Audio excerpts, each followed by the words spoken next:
আসসালামু আলাইকুম অষ্টম শ্রেণীর প্রিয় শিক্ষার্থীরা আজকে আমরা শুরু করতে যাচ্ছি ইউনিট 2 যার নাম হচ্ছে ফুড অ্যান্ড নিউট্রিশন অর্থ খাদ্য এবং পুষ্টি। এই ইউনিটে আমরা বেশ কয়েকটি লিসন পাবো। প্রতিটি লিসনে যেই অ্যাক্টিভিটিগুলো থাকবে সবগুলোই আমি তোমাদেরকে খুব ভালোভাবে বুঝিয়ে দেওয়ার চেষ্টা করব। তো আজকে আমরা আলোচনা করব প্রথম লিসনটি নিয়ে। প্রথম লিসনের নাম হচ্ছে গুড ফুড বা ভালো খাবার। তো এই লিসনে যেই কাজগুলো থাকবে তার মধ্যে প্রথম কাজটি হচ্ছে এই নম্বর কাজ, যেখানে বলা হয়েছে talk about the picture and read the text. আমরা এখানে এই যে চিত্রটি রয়েছে এই চিত্রটি নিয়ে আমরা কথা বলবো এবং তারপরে আমরা নিচে যে লেখাটি রয়েছে এই লেখাটি আমি তোমাদেরকে বাংলায় অর্থ সহ বুঝিয়ে দেব।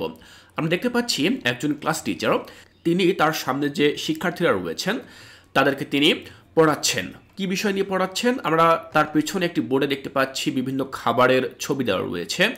মাছ, শাকসবজি, ভাত, বাটিতে অন্য খাবার রয়েছে। এই সকল বিষয় নিয়ে তিনি তাদের সাথে আলোচনা করছেন। তো সেই আলোচনার বিষয়বস্তুই মূলত আমরা এখানে ডিটেইলস পড়ব, যেটি এখানে ইংলিশে লেখা রয়েছে। আমি এখন তোমাদেরকে এটি বাংলায় অর্থ সহ বুঝিয়ে দেব। তাহলে চলো আমরা এই টেক্সটটি বাংলায় অর্থ সহ পড়ে নিচ্ছি। শিক্ষার্থীরা, আমরা আলোচনা করছিলাম ক্লাস 8-এর English first paper chapter wise solution. আমাদের ইউনিট 2 এর নাম হচ্ছে ফুড অ্যান্ড নিউট্রিশন এবং আমাদের লিসন 1 এর নাম হচ্ছে গুড ফুড। আমরা প্রথমে কিওয়ার্ডস পেয়েছিলাম, সেখানে কিছু শব্দ ছিল, যেমন নিউট্রিশিয়াস মানে হচ্ছে পুষ্টিকর বা পুষ্টি, সাবস্টেন্স মানে উপাদান, ফিজিক্যাল মানে হচ্ছে শারীরিক এবং স্ট্রাকচার মানে গঠন। এই শব্দগুলো আমরা জেনে নিলাম। এবার আমরা টেক্সটটি সম্পর্কে আলোচনা করব। প্রথম বাক্যে বলা হয়েছে miss Rehana the English teacher is talking to the class about food. Miss Rehana, যিনি হচ্ছেন ইংরেজি বিষয়ের শিক্ষিকা, তিনি তার ক্লাসে খাবার সম্পর্কে কথা বলছেন। কি সম্পর্কে? ফুড বা খাবার সম্পর্কে তিনি কথা বলছেন। তিনি বলছেন food is very important for our body. আমাদের শরীরের জন্য খাবার খুবই গুরুত্বপূর্ণ। We can't live without it. আমরা এটি ছাড়া বাঁচতে পারি না।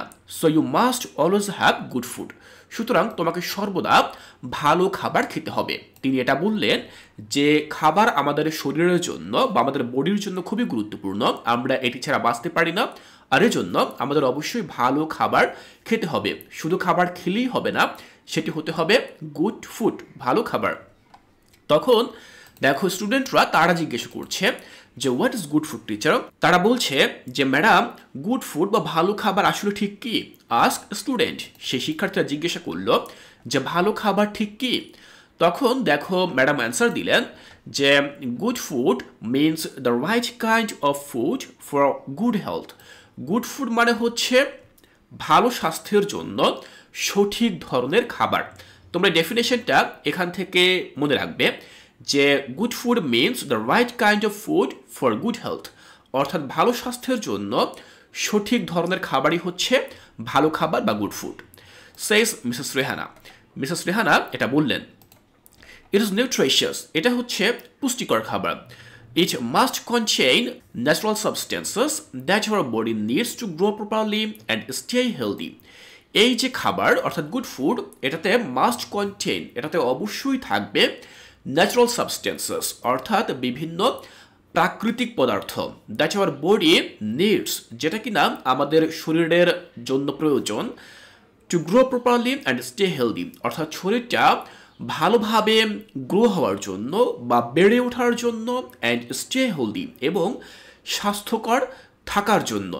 অর্থাৎ আমাদের শরীর ভালোভাবে বেড়ে ওঠার জন্য, স্বাস্থ্যকর থাকার জন্য যেই সকল পদার্থগুলো, প্রাকৃতিক পদার্থগুলো প্রয়োজন, সেই সকল প্রাকৃতিক পদার্থগুলো এই খাবারের মধ্যে থাকে, আর এটাই হচ্ছে গুড ফুড। বাট রিমেম্বার, কিন্তু মনে রাখতে হবে, you must not eat too much though the food is good.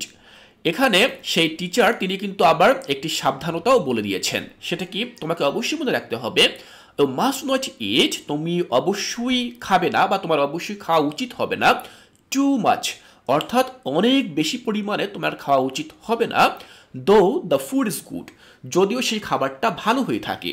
অর্থাৎ তোমাকে ভালো খাবার খেতে হবে, কিন্তু খাবারটি ভালো হলেও তোমার প্রচুর পরিমাণে খাওয়া ঠিক নয়। Eating too much is bad for health, প্রচুর পরিমাণে খাওয়া এটা কিন্তু স্বাস্থ্যের জন্য ক্ষতিকারক। You have to eat only a certain amount of food that your body needs, তোমার অবশ্যই ওই নির্দিষ্ট পরিমাণ খাবারই খাওয়া উচিত যেটা কিনা তোমার শরীরের জন্য প্রয়োজন। অর্থাৎ তোমার শরীরের জন্য যা প্রয়োজন তুমি শুধু ততটুকুই খাবে, এর বেশি তুমি খাবে না। So we do not need the same kind of food in the same quantity. সুতরাং আমাদের একই ধরনের খাবার একই পরিমাণে খাওয়া উচিত নয় বা খাওয়ার প্রয়োজনও নেই। দেখো লেখা রয়েছে so we do not need, সুতরাং আমাদের প্রয়োজন নেই the same kind of food, অর্থাৎ একই ধরনের খাবার ইন দ্য সেম কোয়ান্টিটি, অর্থাৎ ঠিক একই পরিমাণে একই ধরনের খাবার আমাদের খাওয়ার প্রয়োজন নেই। It depends on your growth and physical structure, এটা নির্ভর করে তোমার গ্রোথ অর্থাৎ তোমার শারীরিক যে বৃদ্ধি রয়েছে সে বৃদ্ধির উপর, অ্যান্ড ফিজিক্যাল স্ট্রাকচার এবং তোমার শারীরিক যে গঠন রয়েছে সে গঠনের উপর এটি নির্ভর করে। তাহলে শিক্ষার্থীরা আমরা এই টেক্সটটি থেকে জানলাম গুড ফুড সম্পর্কে, অর্থাৎ ভালো খাবার সম্পর্কে। আমরা জানলাম ভালো খাবার কি, একই সাথে আমরা জানলাম যে ভালো খাবার কিভাবে তৈরি হয়ে থাকে এবং আমাদের ভালোভাবে বেঁচে থাকার জন্য কি পরিমাণ খাবার খাওয়া উচিত। আমি আশা করছি এই টেক্সটটি আমি তোমাদেরকে খুব ভালোভাবে বোঝাতে পেরেছি। এর পরবর্তী ক্লাসে আমরা চলে যাব পরবর্তী যে অ্যাক্টিভিটি রয়েছে, বি নম্বর অ্যাক্টিভিটি। এখানে কিছু কোশ্চেন রয়েছে, এই কোশ্চেনের অ্যান্সারগুলো এর পরবর্তী ক্লাসে আমি তোমাদেরকে বুঝিয়ে দেব। কোর্সটিকায় এর পরবর্তী ক্লাসগুলো দেখার আমন্ত্রণ জানিয়ে আজকের এই ক্লাসটি এখানেই শেষ করছি।